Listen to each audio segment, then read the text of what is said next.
అదే RTV app వార్తల్ని క్షణాల్లో చదివే అవకాశం ఉంటుంది. ఒక న్యూస్ పేపర్, ఒక టెలివిజన్ ఛానల్ మీ చేతుల్లో ఎప్పుడూ ఉంటాయి. నందిగామ ఎమ్మెల్యే మొండిదోక జగన్మోహన్ రావు తన ఎన్నికల ప్రచారం నిర్వహిస్తున్నారు. ప్రస్తుతం మొండిదోక జగన్మోహన్ రావు మాట్లాడదాం. సార్, 2019లో మీరు ఎమ్మెల్యే కాకముందు ఓట్ల కోసం నందిగామ మొత్తం తిరిగారు. ఇప్పుడు ఎమ్మెల్యే అయిన తర్వాత ఇప్పుడు మళ్ళీ ప్రజల వద్దకు వెళ్తున్నారు.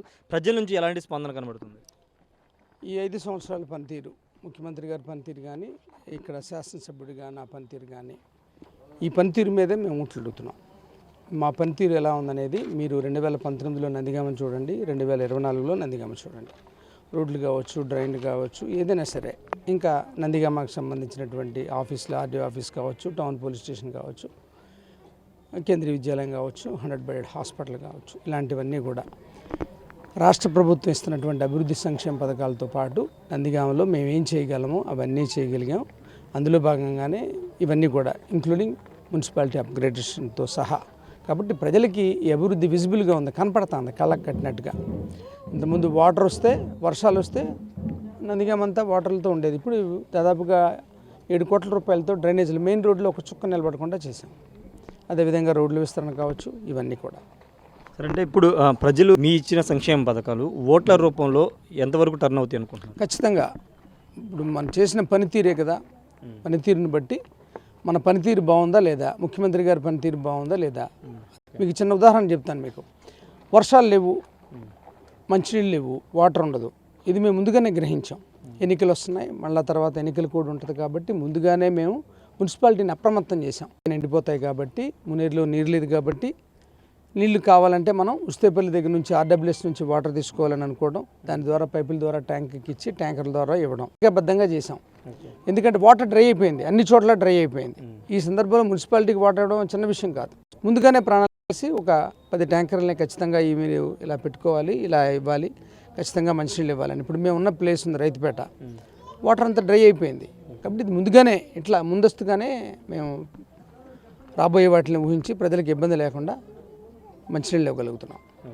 సరే, జనరల్గా రెండోసారి మీరు ఎమ్మెల్యే అవ్వడానికి మీరు ప్రజల వద్దకు వెళ్తున్నారు. ఎందుకు రెండోసారి అవకాశం ఇవ్వాలి అంటే దానికి సమాధానం ఏం చెప్తారు? నా పనితీరే నందిగామ అభివృద్ధికి, ప్రజల సంక్షేమానికి కట్టుబడి ఉన్నాం. చెందడానికి అనుకూలమైన ప్రాంతం నందిగామ. ఆ దిశగానే మేము అడుగులేస్తున్నాం. అందులో భాగంగానే అన్నిటికీ మౌలిక సదుపాయాలు కాబట్టి వాటి మీద దృష్టి పెట్టాం. దానికి సమాయత్తం చేస్తున్నాం నందిగామని. ఈసారి ఎన్నికల తర్వాత ఖచ్చితంగా మాకు ఇక్కడే పెద్దవనంలో ఇండస్ట్రియల్ డెవలప్మెంట్ కార్పొరేషన్ వాళ్ళది స్టార్ట్ అయింది. అదేవిధంగా విగులుపాడు కూడా మేము ప్లాన్ చేస్తున్నాం. కాబట్టి రానున్న రోజుల్లో ఉపాధి కల్పనకి పెద్దపీట వేయాలనుకుంటున్నాం. అలాగే ఇరిగేషన్కి సంబంధించింది కూడా ఆల్రెడీ ఇప్పటికే ముఖ్యమంత్రి గారితో మాట్లాడడం జరిగింది.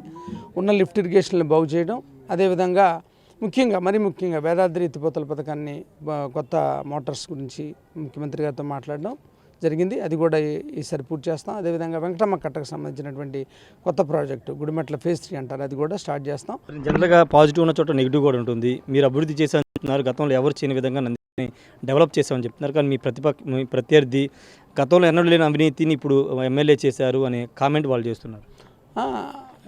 బురద చల్లడం చాలా ఈజీ, ఏదైనా బురద చల్లచ్చు. ఏమంటారు, ఇప్పుడు ఇసుక మీద తీసుకున్నామంటారు. ఇసుక ఎవరు చేశారు? బిజినెస్ గవర్నమెంట్ చేసింది. ఎవరు తీసుకెళ్తారు? మట్టి కాలనీలకు తీసుకెళ్తారు, లేకపోతే హైవేకి తీసుకెళ్తారు.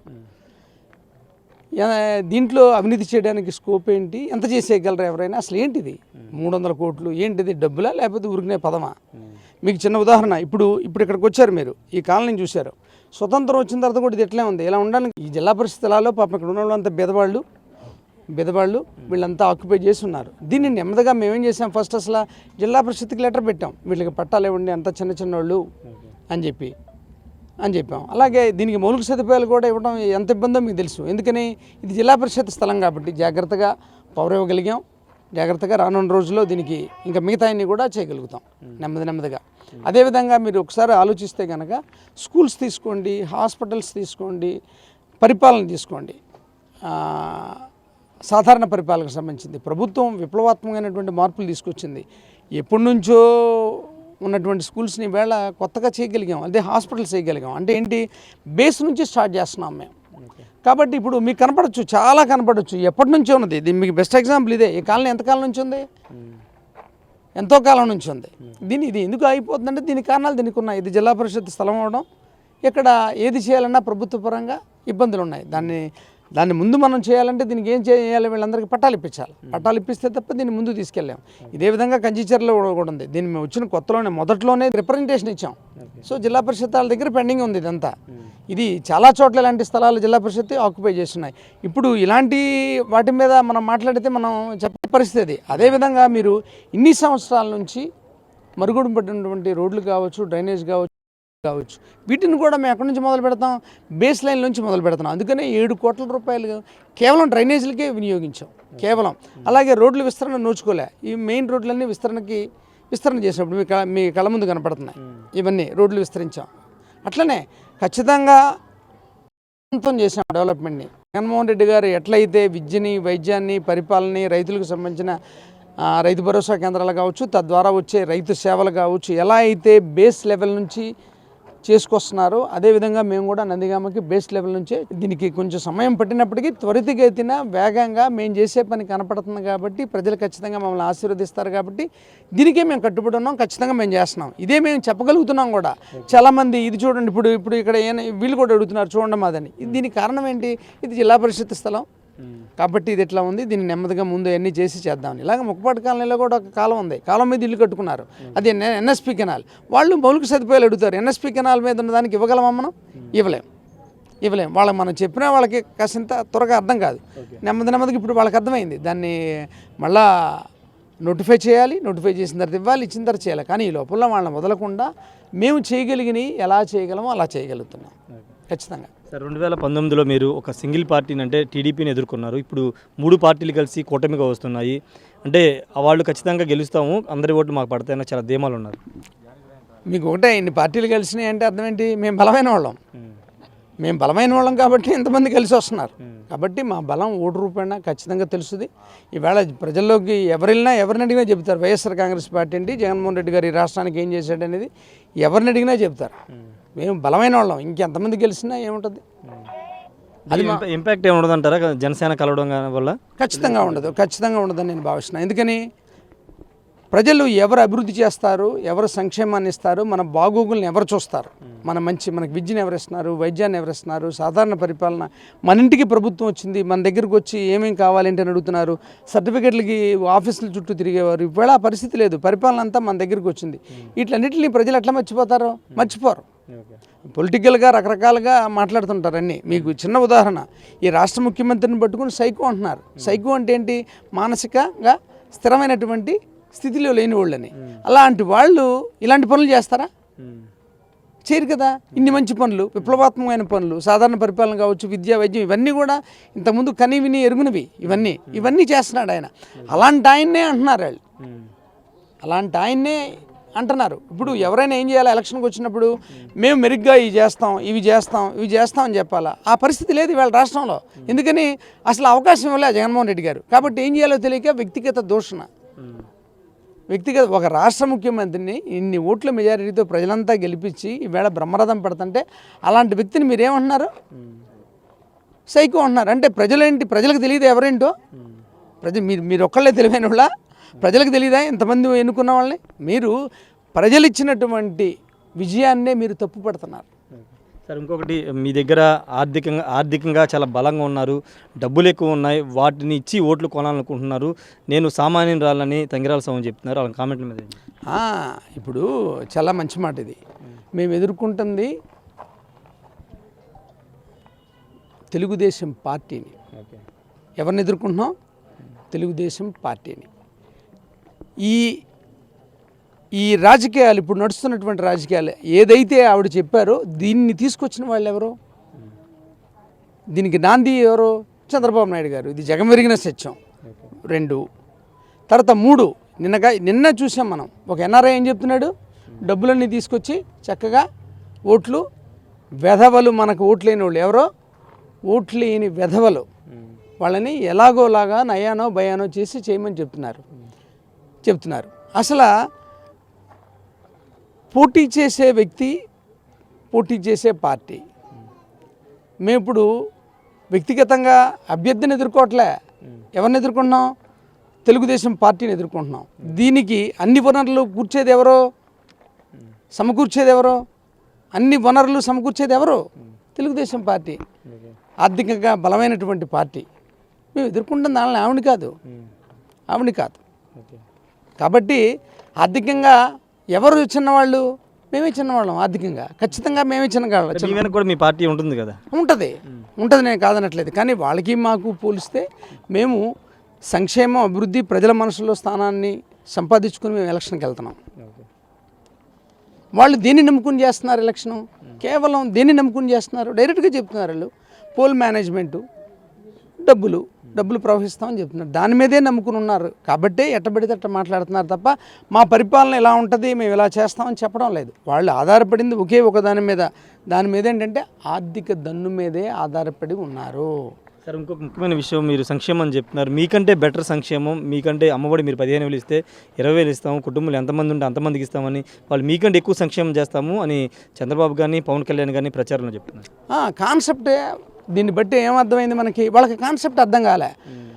అమ్మ ఒడి అనే పథకానికి డబ్బులు ఎందుకు ఇస్తున్నాడు జగన్మోహన్ రెడ్డి? ఎందుకు ఇస్తున్నాడంటే బిలో పవర్టీ లైన్ ఉన్న వాళ్ళు భార్యాభర్తలు పనికి వెళితే తప్ప ఇల్లు గడవదు. అలాగే వాళ్ళ తల్లిదండ్రులు కూడా పొలాలకే వెళ్తారు. అలాంటప్పుడు చిన్నపిల్లల్ని ఇంటి దగ్గర వదిలేసి వచ్చేస్తారు. కాబట్టి అమ్మ ఒడి అంటే తల్లికి ఆర్థిక సహాయం అందిస్తే